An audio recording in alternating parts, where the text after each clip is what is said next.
Aloha. So I left off. This is a two-parter, I guess. Now,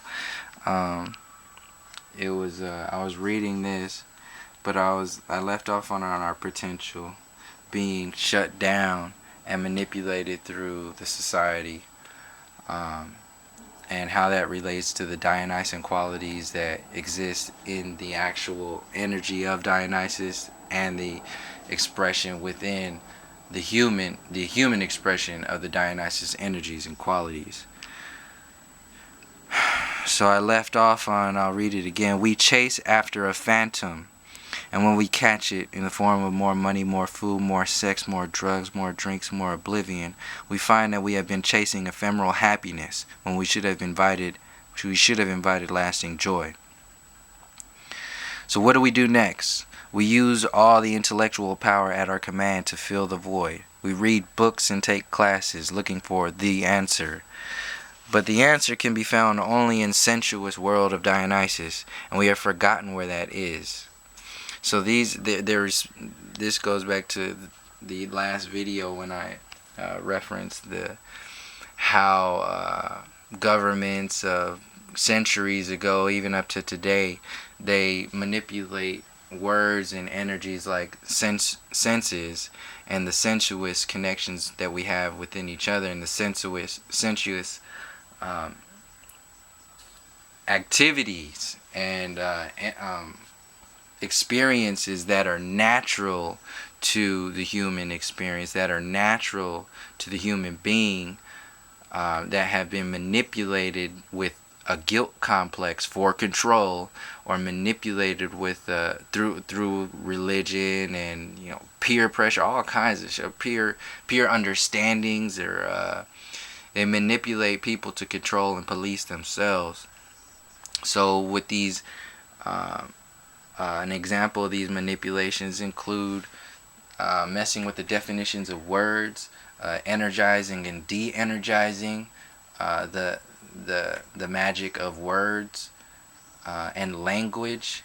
So even speaking a certain language is limiting. It's like speaking another language is more empowering. So it's all balanced. So you can see how referencing or even having a language within a language, when they were talking about all that Ebonic stuff back in these are all intellectual control measures, and for separation and anything else that you want to relate it to. It's got its tentacles in everything. And ultimately it's designed to separate you from yourself, from your own expression. So I guess I'll read this whole thing, this whole page. I have time now. This was the other one I wanted to read. I think it was just down here, but I'll read the whole thing. This page it's called Intoxication. So Dionysus is the god of wine and ecstasy, liberation and abandon. He is the perennial profusion of color and life and energy. When we touch Dionysus, we touch the irrational wisdom of the senses and experience joy. Because we have disallowed ourselves this experience, however, we get the darker side of intoxication, a confusion of the senses that is far from spiritual. With this first sip of wine, we leave the everyday world and enter a new world.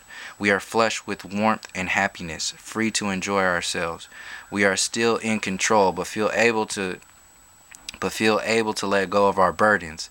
This is the point at which the followers of Dionysus stopped. In fact, some of them never drank wine at all. They needed to be conscious to experience divine ecstasy. You can't be joyous and dead drunk at the same time. Unfortunately, when we replaced Dionysus with the drunkard Bacchus, we forgot when to stop. So these are the replacements. They reference replacing Dionysus with Bacchus. And so when you replace a being like that, now these qualities, not only do you download the qualities of the new being that has been created for your experience, for your program now, but you also lose the connections and the expressions of the old energies, the Dionysus energies. So it's a systematic downtake one little piece, one little thing at a time, and slowly but surely something gets removed from your perspective. And we can see that today with how there are no the people that are celebrated today, the so-called celebrities today, are only represented for their ego and their interaction with Hollywood or music or sports, the gladiator arena, or politics, the illusory world, the puppeteering game of control. Teachers are paid nothing, mostly because they're teaching nothing at the same time. But that's like the best we have right now. Is the teachers in this planet, in the schools, and they're teaching lies, blatant lies to kids, and old stories that are meant to keep the human in a space of slavery, psychological slavery, mental enslavement. The entire machine is based upon that. So, let me get back on point. Dionysus himself got drunk only once, and he didn't like it. To cure his wine-induced madness, he went for a visit with Zeus's shrine to visit Zeus's shrine. His pops. One story has it that he bogged down in a quicksand and was saved by a donkey, but who took him, raving and drunk, but safe nonetheless to Zeus. As a recompense, Zeus gave the donkey human speech. The other story, which I like much better, is that Dionysus turned into a donkey and arrived at Zeus's shrine braying, which became human speech. So when we get drunk enough to get this jackass aspect going, we are no longer candidates for ecstasy. Our humanness is lost. So this is the space this is what I wanted to get to. Our humanness is lost, and when your humanness is lost, you can get manipulated to be stuck in the primal mentalities of expression. There's a divinity, a great power in the human design and potential, and if you lose touch with that, if you lose touch with all hope of your expression of that, then you will be subject to the free will experience. And people who are aware of the information, the old books, the old artifacts, the old stories, the ancestors, the energies that exist all around us, if people are aware of, if beings are aware of that space and they want to use that to manipulate people in a free will environment, that will happen. That will happen, and it's been happening. And now is the time when the people who have been subject to that happening are not letting that shit happen anymore. It's not going down like that. It's where the kids are coming up now and telling their parents, look, enough is enough with all this shit. Stop listening to that stuff. Stop believing the shit that people are telling you, when those people only think of you as food or energy or slaves. These are the kids that are coming up and saying it. The kids have to say this, and these parents need to wake up and start backing up these kids instead of trying to fight them with their egos. There's another there's the escape mechanism that goes on. So all of these programs that get taken away and installed, when the human activates them, they activate other coping mechanisms, like or other mechanisms that tear down the experience, like coping mechanisms, including escapism and abuse, everything. Anything you can think of can be linked straight back to something that was an archetype or an experience that happened centuries ago. All of it is connected. It's very egotistical for somebody to say, oh yeah, this experience, my experience, is different. Fuck that. You are no different than anybody else. Everything, every being is here. You are a human being, then you have the coding of all human beings. You are an expression of no more or no less than the other human being that you are talking to or with, all over the place. There are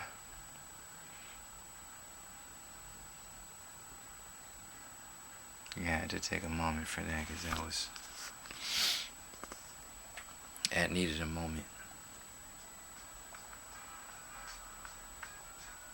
So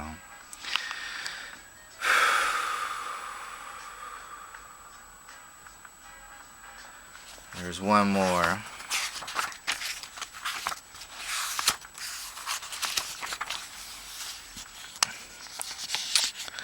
I don't know where this one was.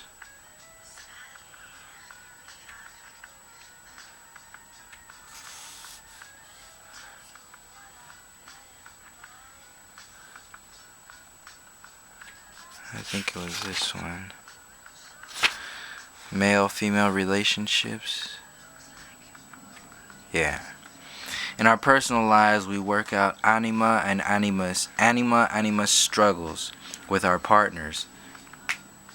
Dionysus is said to be only god who never quarreled with his wife. Psychologically, he was completely at peace with his male and female aspects. When we cannot communicate with our inner man or woman, we cannot communicate with the physical men and women with whom we must interact.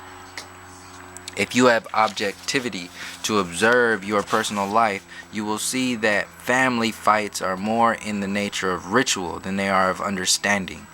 If you are a participant, of course, the emotion of the moment will blind you to the fact.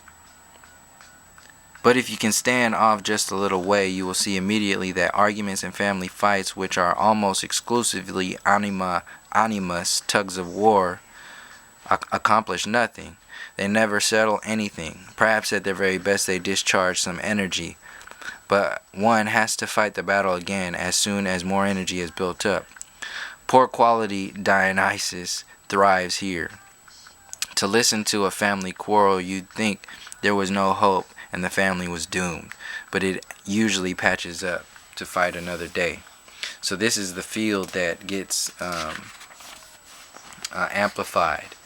It's the build up of energy or escape, hold the energy, build it up, fight, expression, jump back to the whole like, oh, we're family, and then let's do it again. Meanwhile, the people who are working around in the big chess game, that's checkers. In the big chess game, the other conditionings that maintain that separation in the family, that maintain those jacked up feelings that keep that going, are 1 step, 10 steps ahead of what you're experiencing, creating your next argument, your next energy cell. So before I end, I wanted to go read this real quick. Anima and animus. Where do we go to find the repressed Dionysus in ourselves? He lives a whole and corner existence, searching out those places where we have only partial or no control. Certainly the realm of anima and animus is one of those. In Jungian terms, androgyny is the integration of masculine and feminine. Soul images. Anima, the feminine, means soul. Animus, the masculine, means spirit. A man's anima appears in his dreams as a woman. A woman dreams of her animus as a man. Jungian psychology would say that when we dream of the opposite sex, even if that dream image represents a real person, we are actually dreaming of our soul image. We naturally tend to emphasize the qualities of whatever gender we happen to be. To become psychologically and spiritually unified, however, each of us must make a synthesis of our masculine and feminine qualities. In Jungian terms, Dionysus represents perfect psychological harmony. Dionysus is neither a man who dreams of a woman nor a woman who dreams of a man. He is both self-nurturing and complete. We hear a lot about androgyny these days. The new androgyny is hailed in the pages of fashion magazines. Girls wear sweatshirts and blue jeans. Boys wear pink shirts and earrings. Because we have become more aware of the way our language can stereotype sex roles, male men have become mail carriers. Firemen have become firefighters. Stewardesses have become flight attendants. Many women are now working at what were formerly considered to be men jobs, and more men are staying at home to mind the babies. So these are the whole like control structures that to if you control how a society interacts and thinks and relates and even raises their children, then you can control an entire collective. Some of us like these moves away from the old roles and stereotypes, and some of us are uncomfortable with them. I think this is because we are dealing with the outer change, clothes, names, roles, without having made an interchange to befriend both our male and female aspects. Without question, men and women are different from one another. Quite naturally, the two genders express opposite aspects of human spectrum. So I'll leave it off right there because this tape is about to run out. But that's a pretty good gist of this book, Ecstasy by Robert A. Johnson. Highly recommend it. So until next time, peace, love, and harmony.